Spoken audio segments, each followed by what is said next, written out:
enti NDC for and they told me no Mr. Yen nuanu nyano me this say 2024 I say December and November me ko Ghana me tu wasi ho na me twa TikTok ko Ghana na ma to ayi speaker na ya asore no social media e wo no me kuro mu akokwaso achim oda akokwaso which is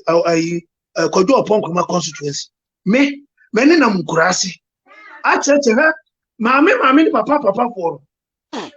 omro dia koso enti NDC for a brain wash wo ako ahuncha ba na mo kire no say ye nyina no ye asase ye must ye sacrifice ye nyina no sie pegana here America ebinom sacrifice and in America enti ye wo so ye nyina ntu ehuso say ye be sacrifice ama you chrome Ghana me 2024 me ko Ghana me I will go with my own this thing me contract Kojo upon Kuma they say I don't need your money but sacrifice no watch from say NPP nebde policy way by e bo man na emwam that's insurance on beka ya na edwomdom on na go school on no ma dwen bi atoma na to na o yakọ NPP policies na no what you say NDC ntimi nya bi mo na onipa why you wait also onye na de onye hwe da no betuma abo ma na o meka da da bi ese mo ye ni bre ni o ma wo form no o mu ko school no I want to vote more na mi sure MPP for am wa control mo do party no mo party no but your leaders ni bi emfa de eka bia e bi social media de eka ho metie o mu tie o mo kwara say sub yo GSM kwant no they don't care about the party but they are enjoying it ye ka ho but I say ye nyina ye sacrifice hwa form for me cross am free timinimu e cross for strategy and matra nuwa choko o ma wo wase for o ma dwe no minimum how strategy yo aye kitwa bi woni ye 101 mu a o to kwa church no na o yo ho sabe ye so o so kuma bo a obewia ekwan be so na obewia oba no abekirekiro mu de eba o de omo ada wa no mirafie nidi e de ba be kansa mu de aguaso be converse so what you say enti si e kase e twen pe ni akwakoye campaign e ha adwene.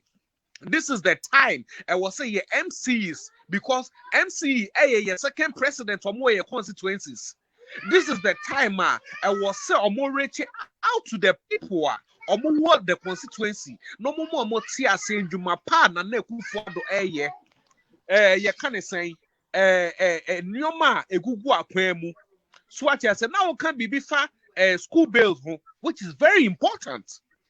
because we are to school. Obia no obeka so onko school me ha no hwe me ma omo beko school a omo makwan a at the moment on be makwan near prepare the next academic term we say no build their brain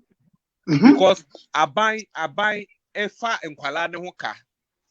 e wo krom ha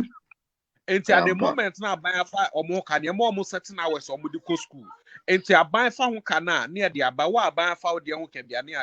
ye break bibia down. Say, what did I say? Me try no. And then answer na me ba girl was na so ye ya. Yes, now we share program. We share medicate. Ana me wife dey akwa call. Me wife dey akwa call hospital. Medicate. Ye call no omo ye na MC bibia question aso. Omo huru mu no as insurance no.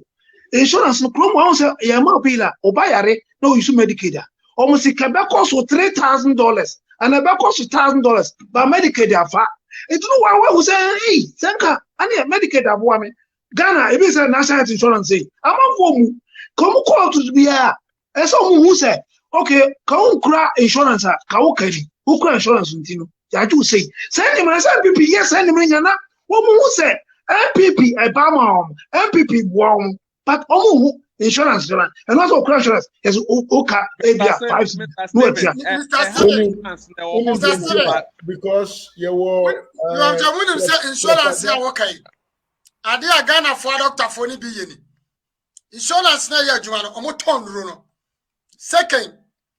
Ghana ni eyale a omu sa de sika ni bi to so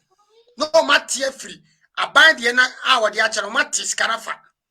enti no ma wani na koso wona na do abam a Ghana fo edi aban ne pone ese kama penifo asote de to so biem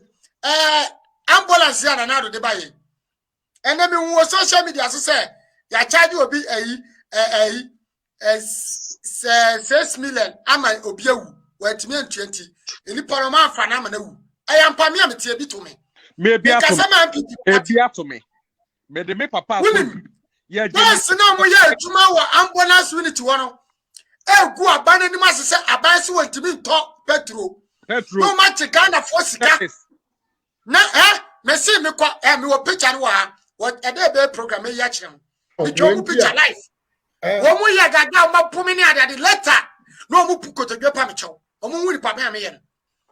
Ghana for the jisika ya ma receipt ene busom say e di entina mo jisika mo ma receipt sa wo si aban e na wo jama aban sika ba na wo ma receipt o ntwe ma ne kwa ba mu enti sa no ma wa nyina underground wa ye di ku party no fina na do de ambulance ba enso ye to ma Ghana for Ghana for benefit free government ho ene government no lose power party no lose power in the name of a party member ne de na koto ano open sika a party executive ene da no open sika nti NPP from penifo ni bi eso ya bro ene wo hwe ene obi